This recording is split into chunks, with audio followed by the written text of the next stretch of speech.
আমি যদি তোমাকে জিজ্ঞেস করি তুমি কেন সিএসসি তে পড়তে চাও বা সিএসটি তে পড়তে চাও, তোমার কাছে কি সঠিক কোনো উত্তর আছে?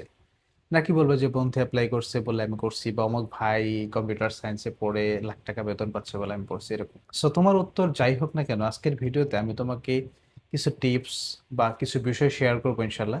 যে বিষয়গুলো জানার পর বা এই ভিডিও দেখা শেষে তুমি নিজেই জাজ করতে পারবে তোমার জন্য আসলে কোন ডিপার্টমেন্টটা বেটার। কোনো ডিপার্টমেন্ট আসলে সবার জন্য বেস্ট না, একজনের জন্য যেটা বেস্ট আরেকজনের জন্য সেটা স্পোর্টস ডিপার্টমেন্টও হতে পারে। তোমার পার্সোনালিটি, তোমার ইন্টারেস্ট, তোমার লার্নিং স্টাইল, তোমার ক্যারিয়ার গোল এবং বিভিন্ন বিষয়ের উপর ডিপেন্ড করে আসলে এটা নির্ধারিত হয়ে থাকে যে তোমার জন্য আসলে কোন ডিপার্টমেন্টটা ভালো। যদি তোমার কম্পিউটার ভালো লাগে, কম্পিউটার নিয়ে ঘাটাঘাটি করতে ভালো লাগে, software programming, tech, internet, digital world, এই সমস্ত বিষয়গুলো তোমার ইন্টারেস্ট থাকে, এবং তুমি যদি স্কুল লাইফে কখনো প্রবলেম সলভিং করে থাকো বা কোডিং করে থাকো, তাহলে তোমার জন্য কম্পিউটার টেকনোলজি বা কম্পিউটার সায়েন্স এন্ড টেকনোলজি একটা ভালো অপশন হতে পারে। দ্বিতীয়ত, তোমার যদি ফিজিক্যাল কোনো কিছু বিল্ড করতে ভালো লাগে, তোমার যদি বিল্ডিং ভালো লাগে, যে রোড কালভার্ট, বিভিন্ন বিল্ডিং এর ডিজাইন, বা হচ্ছে ধরো যে ওখানে কোনো একটা ইনফ্রাস্ট্রাকচারের ডিজাইন তোমার কাছে ভালো লাগতেছে, বা ধরো রাস্তাঘাটে তুমি যখন হাঁটতেছো তুমি হয়তো বা তোমার অবচেতন মনেই তোমার আশেপাশের বিল্ডিং গুলোর দিকে বা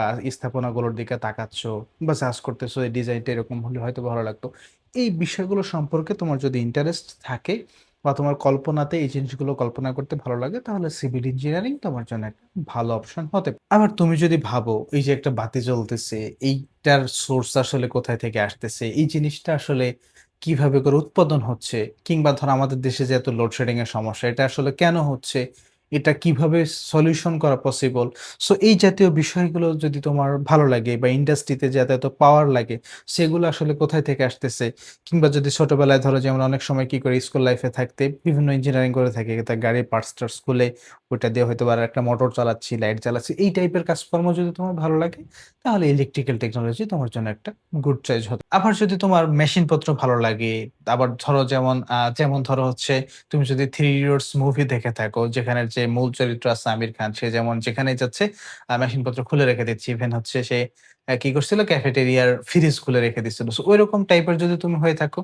যে কোনো একটা প্রোডাক্টের কোনো একটা মেশিনের ইন্টারনাল জিনিসপত্রগুলো ভালো লাগতেছে, তাহলে তোমার জন্য মেশিন মানে মেকানিক্যাল টেকনোলজি ভালো হতে পারে। এরকম ভাবে তুমি হচ্ছে একটু জানার চেষ্টা করো প্রত্যেকটা ডিপার্টমেন্ট সম্পর্কে, বা তোমার ইন্টারেস্টটা একটু খুঁজে বের করার চেষ্টা করো। তুমি প্রয়োজনে চ্যাটজিপিটি ইউজ করতে পারো, জেমিনাই ইউজ করতে পারো, ওকে গিয়ে জিজ্ঞেস করো যে আমি আসলে আমার ইন্টারেস্টেড ডিপার্টমেন্ট খুঁজে বের করতে চাই। সেজন্য তুমি আমাকে কিছু প্রশ্ন করো, যে প্রশ্নের উত্তরগুলোর মাধ্যমে তুমি হয়তোবা জাজ করতে পারবে যে তোমার জন্য কোন ডিপার্টমেন্টটা ভালো, বা কোন ডিপার্টমেন্টে আসলে তোমার আগ্রহ আছে। যেমন ধরো আমার একটা ফ্রেন্ড আছে, ও কি করে, ও যদি হচ্ছে ০.৫ ঘন্টা কম্পিউটারের সামনে বসে থাকে, তাহলে হচ্ছে ওর আসলে মাথা ঘোরা শুরু করে। মানে ও নিতে পারে না বিষয়টা। আবার ধরো একটা ফ্রেন্ড আছে, ওর আসলে ওর কাছে মনে হয় যে দুনিয়ার আর কোন ডিপার্টমেন্ট ভালো না, কোন কিছু না। মেকানিক্যাল একমাত্র ডিপার্টমেন্ট, যে ডিপার্টমেন্টে পড়ে হয়তোবা সে ভালো কাজ করছে, বা যে ডিপার্টমেন্টেই আসলে হচ্ছে mother of all technology. So এরকম কিছু জিনিসপত্র থাকে। সো তুমি তোমার ওই জায়গাটা যদি খুঁজে বের করতে পারো, তাহলে দেখবা যে হচ্ছে তোমার জন্য একটা বেস্ট ডিপার্টমেন্ট তুমি বের করতে পারবা, এবং যেটাতে লেখাপড়া করলে তোমার বোরিংনেস আসবে না, এবং পরবর্তীকালে ক্যারিয়ারেও তুমি সেটাতে ভালো করতে পারবে। বাট সবথেকে বড় ভুল আমরা যেটা করি সেটা হচ্ছে বন্ধুর কথা শুনে, আত্মীয়স্বজনের কথা শুনে, হয়তো আমার কথা কেউ শুনতেছে, আরেকজনের কথা শুনতেছে যে অমুক ভাই বলছে অমুক ডিপার্টমেন্ট বেস্ট, ওই ডিপার্টমেন্টে চাকরি সবথেকে বেশি, ওই ডিপার্টমেন্টে সবথেকে বেশি বেতন পাওয়া যায়, সেটাতে ভর্তি হয়ে যায়। পরবর্তীতে গিয়ে আসলে ভাবে ভাই এই কাজ তো আমার জন্য না, আমি তো এই কাজের জন্য জন্মাই নেই, আমার তো ভুল ডিপার্টমেন্টে চান্স হয়ে গেছে। সো ওই আফসোসটা করতে না চাইলে এখন থেকে তুমি এই ৩ টা প্রশ্ন নিজেকে করতে পারো। নাম্বার 1 হচ্ছে কোন বিষয়টা তোমার শিখতে ভালো লাগে? যে কোন কাজটা করলে তুমি হচ্ছে নিজের মধ্যে একটা মানে একটা অন্যরকম ফিল পাওয়া যায়, না আসলে আমি কিছু করছি। নাম্বার 2 হচ্ছে কোন টাইপের কাজের সাথে তুমি কমফোর্টেবল? তুমি কি হচ্ছে আ কম্পিউটার ডিপার্টমেন্ট রিলেটেড কাজের সাথে কমফোর্টেবল কিনা? মানে একটা ডেস্ক জব করতে কমফোর্টেবল কিনা? তুমি কি ফিল্ড ওয়ার্ক করতে কমফোর্টেবল কিনা? নাকি হচ্ছে মেশিনপত্র বানাইতে কমফোর্টেবল কিনা? নাকি এই যে ইলেকট্রিক্যাল সিস্টেম, এই দুনিয়াটা যে আলোকোজ্জ্বল করতেছে এইটার সাথে কমফোর্টেবল কিনা? এবং আরো কিছু ডিপার্টমেন্ট আছে যেগুলোর নাম হয়তোবা এত মেনশন করা পসিবল হচ্ছে না। সো ওই কানেকশনটা বের করার চেষ্টা করো, এবং ৫ বছর পরে তুমি আসলে নিজেকে কোথায় দেখতে চাও সেইটা জাজ করো।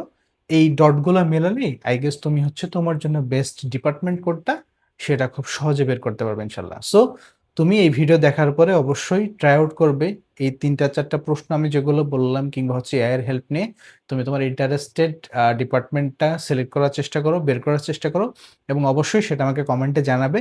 আমি তোমার কমেন্টে রিপ্লাই করব ইনশাআল্লাহ। সো দেখা হচ্ছে পরবর্তী কোনো ভিডিওতে। চ্যানেলটা সাবস্ক্রাইব করে